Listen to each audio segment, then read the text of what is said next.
Hello विद्यार्थियों, स्वागत है आप सभी का आपकी अर्थशास्त्र की ऑनलाइन क्लासेस में। तो बच्चों, आज हम पढ़ेंगे 11वीं कक्षा का चैप्टर। 11वीं कक्षा में हमारा सेकंड चैप्टर है भारत में आर्थिक नियोजन। इस चैप्टर की एक वीडियो हम पहले पढ़ चुके हैं, जिसमें हमने पढ़ा था आर्थिक नियोजन होता क्या है। आर्थिक नियोजन के बारे में मैंने बताया था कि नियोजन है ये एक योजना, एक प्लानिंग है। प्लानिंग के अंदर क्या होता है कि हमारे पास जो कुछ भी है, कुछ गिवन जो दिए हुए साधन है, उन साधनों की मदद से हम ये प्लान करते हैं कि हमें एक फिक्स टाइम के अंदर किन किन उद्देश्यों को प्राप्त करना है। तो प्लानिंग या योजना होती ही क्या है। आर्थिक नियोजन के अंदर हम क्या करते हैं कि आर्थिक नियोजन एक प्रक्रिया है जिसमें एक निश्चित समय के अंदर हम निश्चित लक्ष्यों को प्राप्त करने की कोशिश करते हैं अपने दिए हुए साधनों से। तो हमने पिछली वीडियो के अंदर ये भी पढ़ा था कि जो भारत के अंदर जो आर्थिक नियोजन है वो मिश्रित व्यवस्था टाइप का है। तो हम यहाँ भारत के अंदर क्या होता है कि सार्वजनिक क्षेत्र और निजी क्षेत्र दोनों क्षेत्र पाए जाते हैं। तो भारतीय अर्थव्यवस्था मिश्रित अर्थव्यवस्था होने के कारण यहाँ पर दोनों क्षेत्र, सार्वजनिक और निजी, दोनों क्षेत्र पाए जाएंगे। लेकिन क्या है कि भारत का जो नियोजन है उसका सार्वजनिक क्षेत्र की ओर झुकाव अधिक है। दोनों है लेकिन फिर भी झुकाव सार्वजनिक की तरफ अधिक है। तो ये भारतीय नियोजन की विशेषता है कि भारत का जो नियोजन है उसके अंदर दोनों क्षेत्र होने के बावजूद भी शुरुआत के अंदर जो भारत के अंदर आर्थिक नियोजन प्रणाली अपनाई गई थी वहां पर सार्वजनिक क्षेत्र की तरफ अधिक झुकाव था। सार्वजनिक क्षेत्र को ज्यादा क्षेत्र दिए गए थे और सार्वजनिक क्षेत्र का कंट्रोल भी अधिक था, यानी कि सरकार का कंट्रोल अधिक था। जो दूसरा क्षेत्र था हमारा निजी क्षेत्र, उसका क्या कर दिया गया था, उसका बाजार का नियमन कर दिया गया है। नियमन का अर्थ क्या है कि भाई इसके ऊपर बहुत सारे प्रतिबंध थे, कुछ नियम कानून लागू होते थे जिनकी वजह से उसको कंट्रोल में, नियंत्रण में करके रखा जाता था। तो सार्वजनिक क्षेत्र की तरफ देश का अर्थव्यवस्था का झुकाव अधिक था, निजी क्षेत्र की तरफ झुकाव था लेकिन इतना नहीं था जितना सार्वजनिक क्षेत्र की तरफ था, और जितना भी था उसे कंट्रोल करके रखा गया था। आप सभी को पता है कि सार्वजनिक क्षेत्र के अंदर जो सार्वजनिक कल्याण होता है उसकी तरफ अधिक झुकाव होता है, जबकि निजी क्षेत्र के अंदर जो अधिकतम लाभ प्राप्त करने की का उद्देश्य होता है। तो इसीलिए कि जो निजी क्षेत्र है वो अधिकतम लाभ प्राप्त ना करे, सार्वजनिक हित की तरफ वो भी ध्यान दे, इसीलिए क्या कर दिया गया, बाजार नियमन का कर दिया गया। इसके अंदर क्या होता है, कई तरह के प्रतिबंध होते हैं, कानून होते हैं। उन प्रतिबंधों और कानूनों से क्या किया जाता है, उसका नियमन किया जाता है। नियमन यानी कि उसको कंट्रोल में रखा जाता है। तो जो निजी क्षेत्र था उसके ऊपर प्रतिबंध लगाकर, कानून लगाकर एक एक्ट था MRTP एक्ट। ये भी क्या है, एक निजी क्षेत्र के ऊपर जो कंट्रोल रखने का के लिए एक कानून बनाया गया था। तो इस तरह के MRTP एक्ट जैसे एक्ट बनाए गए, वो कई सारे जैसे लाइसेंसिंग कह सकते हैं हम, लाइसेंसिंग कानून, लाइसेंस लागू कर दिया गया। तो इस तरह से कई कानूनों को लागू करके और जो हमारा निजी क्षेत्र था उस क्षेत्र का नियमन या उसे कंट्रोल में रखा गया। तो हम यहाँ पर कह सकते हैं कि जो भारतीय अर्थव्यवस्था थी, जब देश आजाद हुआ था लंबे समय के बाद अंग्रेजों से, तो उस समय जो पिछड़ी हुई अर्थव्यवस्था थी, जो गतिहीन अर्थव्यवस्था थी, उसे विकास के पथ पर आगे चलाने के लिए भारत के अंदर जो आर्थिक नियोजन प्रणाली अपनाई गई, उस आर्थिक नियोजन प्रणाली का झुकाव सार्वजनिक क्षेत्र की ओर अधिक था। निजी क्षेत्र की भी हिस्सेदारी थी, लेकिन निजी क्षेत्र की हिस्सेदारी को कुछ प्रतिबंध लगाकर, कुछ कानून बनाकर, लाइसेंस वगैरह लागू करके उसे नियंत्रित किया गया था, उसे कंट्रोल किया गया था। इसके बाद चैप्टर में आगे आता है हमारा कि भारत में पंचवर्षीय योजनाएं व पंचवर्षीय योजनाओं के दीर्घकालीन उद्देश्य। तो आप सभी को पता है कि जब देश आजाद हुआ 1947 में, उसके बाद 1950 के अंदर जो है 1951 से पहली हमारी पंचवर्षीय योजनाएं, योजना आयोग का गठन हुआ और योजना आयोग ने 5-5 साल की कई सारी योजनाएं लागू की। क्योंकि ये योजनाएं 5-5 वर्ष की थी, इसीलिए इन्हें क्या कहा गया, पंचवर्षीय योजनाएं कहा गया। तो जो पहली पंचवर्षीय योजना थी, जो भारत ने जो विकास के पथ पर आगे बढ़ने का जो तरीका अपनाया, वो जो प्लानिंग की, वो प्लानिंग क्या थी कि 5 साल के लिए फिक्स कर दिया गया कि इन 5 सालों के अंदर हमारे पास ये आमदनी है और इसे हम यहाँ पर खर्च करेंगे और इतना खर्च करके हम इन लक्ष्यों को प्राप्त करेंगे। तो आर्थिक नियोजन के अंतर्गत पंचवर्षीय योजनाओं को अपनाया। पंचवर्षीय योजनाएं क्या होती हैं, जो 5 साल के लिए होती है। जो पहली पंचवर्षीय योजना थी वो थी 1 अप्रैल 1951 से 31 मार्च 1956 तक। तो 1 अप्रैल से 31 मार्च तक पूरे 5 साल हो गए। तो इस तरह से कुछ पंचवर्षीय योजनाएं, बीच बीच में कुछ 1 वर्षीय योजनाएं भी आई। तो वो 1 वर्षीय योजनाएं क्यों आई? क्योंकि उस समय भारत के अंदर जो पंचवर्षीय योजना को लागू करने का हो सकता है पूरा उद्देश्य का पूरा कंप्लीट ना हो रहा हो, तो उस समय के दौरान कुछ 1 वर्षीय योजनाएं भी लागू की। तो क्या किया गया कि कुछ पंचवर्षीय योजनाएं और कुछ 1 वर्षीय योजनाएं लागू की गई। जो 1 वर्षीय योजनाएं थी वो जैसे 1966 से लेकर 1969 कुछ 1 वर्षीय योजनाएं और कुछ पंचवर्षीय योजनाएं लागू की। यहाँ हमारा उद्देश्य, अब हम पंचवर्षीय योजनाओं को हम अपनी अगले वीडियो के अंदर डिटेल से पढ़ेंगे। यहाँ हम पढ़ेंगे कि इन पंचवर्षीय योजनाओं के दीर्घकालीन उद्देश्य क्या थे। जो पंचवर्षीय योजनाएं लागू की गई उन योजनाओं के कुछ अल्पकालीन उद्देश्य थे, कुछ दीर्घकालीन। अल्पकालीन उद्देश्य वे उद्देश्य जो विशिष्ट या स्पेसिफिक थे कि जो उसी योजना के अंदर पूरे किए जाए। लेकिन जो दीर्घकालीन उद्देश्य थे, इन उद्देश्यों को हम सामान्य उद्देश्य भी कह सकते हैं। सामान्य का अर्थ है कि ये जो उद्देश्य थे ये प्रत्येक पंचवर्षीय योजना के थे। भारत के अंदर पूरी 12 पंचवर्षीय योजनाएं लागू की गई। उसके बाद वर्तमान में अब जो है पंचवर्षीय योजनाएं नहीं है, अब नीति आयोग है, उसके बारे में हम बाद में पढ़ेंगे।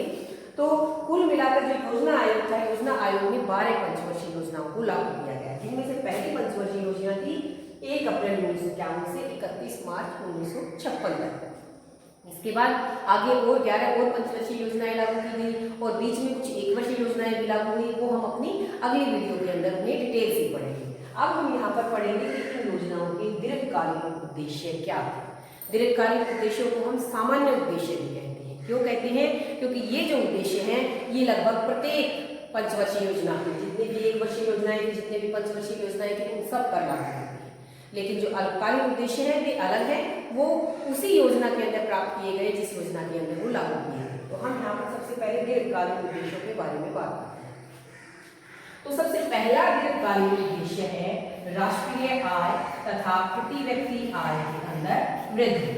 राष्ट्रीय आय व प्रति व्यक्ति आय में वृद्धि। तो राष्ट्रीय आय क्या होती है और प्रति व्यक्ति आय क्या होती है? राष्ट्रीय आय व प्रति व्यक्ति आय में वृद्धि, ये हमारा क्या है? पहला उद्देश्य है पंचवर्षीय योजनाओं का दीर्घकालीन उद्देश्य।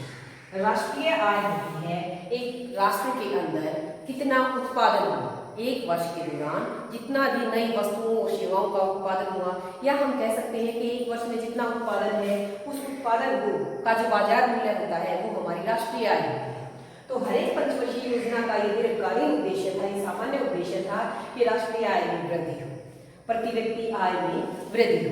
तो राष्ट्रीय आय मैंने बताया कि उत्पादन में जो वृद्धि होती है 1 वर्ष के दौरान, जो जितना 1 वर्ष में वस्तुओं और सेवाओं का उत्पादन होता है, बाजार में, मार्केट में उसकी कितनी कीमत है, हम उसे एक देश की राष्ट्रीय आय कह सकते हैं। राष्ट्रीय आय जो होती है एक तरह से इसे हम आर्थिक समृद्धि भी बोलते हैं। क्या बोलते हैं इसे हम? आर्थिक समृद्धि। जैसे मैंने अभी आपको बताया आर्थिक समृद्धि।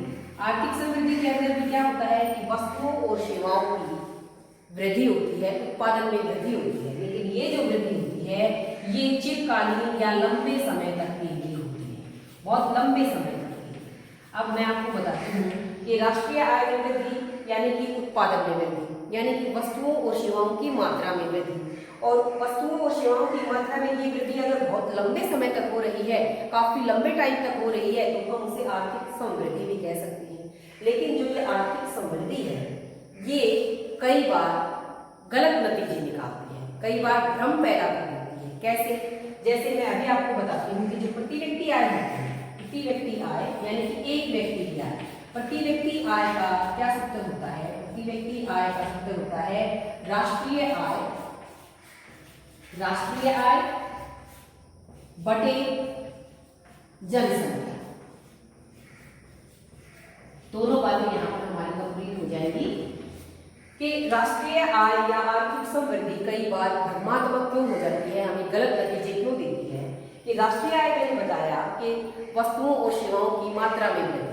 मान लिया वस्तुओं और सेवाओं की मात्रा बढ़ जाए यानी कि राष्ट्रीय आय बढ़ जाए। एक देश के अंदर वस्तुओं और सेवाओं की मात्रा बढ़ जाती है, लेकिन साथ साथ अगर जनसंख्या भी बढ़ जाए, अब नीचे जनसंख्या है, साथ साथ जितनी राष्ट्रीय आय बढ़ी उतनी ही जनसंख्या बढ़ गई, तो क्या प्रति व्यक्ति आय बढ़ेगी?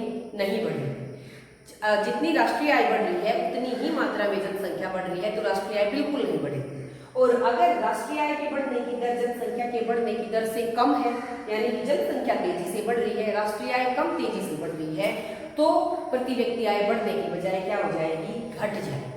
तो इस तरह से क्या कह रहे हैं कि आर्थिक समृद्धि बेशक बढ़ रही हो, लेकिन उसके बढ़ने की दर जनसंख्या के बढ़ने की दर से जब अधिक होगी तभी हमारी प्रति व्यक्ति आय बढ़ेगी। इसीलिए कई राष्ट्रीय आय बढ़े लेकिन जनसंख्या उससे भी तेजी से बढ़े, तो उस राष्ट्रीय आय के बढ़ने का कोई बेनिफिट नहीं होगा, उल्टा क्या होगी? प्रति व्यक्ति आय के अंदर कमी आएगी। तो जो वस्तुओं तथा सेवाओं की मात्रा है, या जो उत्पादन में वृद्धि है, या जो आर्थिक समृद्धि है, उसकी बढ़ने की दर जनसंख्या के बढ़ने की दर से अधिक होनी चाहिए। तो यहाँ पर हम ये भी पता चल गया कि प्रति व्यक्ति आय क्या होती है? एक व्यक्ति की आय पूरे राष्ट्र की आय की जो आय होती है उसे अगर हम जनसंख्या से भाग दे दें तो वो हमारी प्रति व्यक्ति आय होती है। पूरे राष्ट्र की जितनी आय है उसे हम पूरे राष्ट्र की जनसंख्या से भाग दे देते हैं तो वो हमारी प्रति व्यक्ति आय है। तो जो हमारी दीर्घकालीन उद्देश्य है पंचवर्षीय योजनाओं का, पहला उद्देश्य क्या है कि राष्ट्रीय आय में और प्रति व्यक्ति आय में वृद्धि, और ये वृद्धि इतनी हो कि जो जनसंख्या की वृद्धि दर है उससे भी अधिक हो, तभी आर्थिक समृद्धि होगी। दूसरा उद्देश्य है दीर्घकालीन उद्देश्य, दूसरा हमारा है क्या है? पूर्ण रोजगार। पूर्ण रोजगार, पूर्ण रोजगार का अर्थ क्या है? अब आप सभी को पता है रोजगार हर एक व्यक्ति को चाहिए। पूर्ण रोजगार का अर्थ है कि एक अर्थव्यवस्था के अंदर, एक देश के अंदर जितने भी लोग रोजगार प्राप्त करना चाहते हैं, रोजगार प्राप्त करने के इच्छुक हैं और जो रोजगार करने के योग्य भी हैं, उन सबको रोजगार मिले। तो पूर्ण रोजगार का अर्थ क्या हुआ कि जो प्रचलित मजदूरी दर है उस मजदूरी दर पर काम करने के जितने भी लोग योग्य हैं उन सबको काम मिले, जो काम करना चाहते हैं। अगर कोई काम नहीं करना चाहता, उसे काम ना मिले, वो उसे हम बेरोजगारों में नहीं गिनेंगे, क्योंकि वो चाहता ही नहीं काम करना। तो पूर्ण रोजगार की स्थिति कौन सी स्थिति होती है? वो स्थिति जिसके अंदर जो प्रचलित दर है, जो भी प्रचलित रेट है मजदूरी के, उन दरों पर वो काम करने के योग्य और इच्छुक है और उसे काम मिल जाए, तो उसे हम पूर्ण रोजगार कह सकते हैं। तो प्रत्येक पंचवर्षीय योजना का ये उद्देश्य है कि अर्थव्यवस्था के अंदर, देश के अंदर पूर्ण रोजगार की स्थिति हो, हर एक काम चाहने वाले व्यक्ति को काम मिले। तो दूसरा उद्देश्य हमारा पूर्ण रोजगार है। इसके बाद तीसरा उद्देश्य आता है हमारा न्यायोचित वितरण। न्यायोचित वितरण, न्यायोचित क्या होता है? दो बातें होती हैं, एक होता है समान वितरण और एक होता है न्यायोचित वितरण।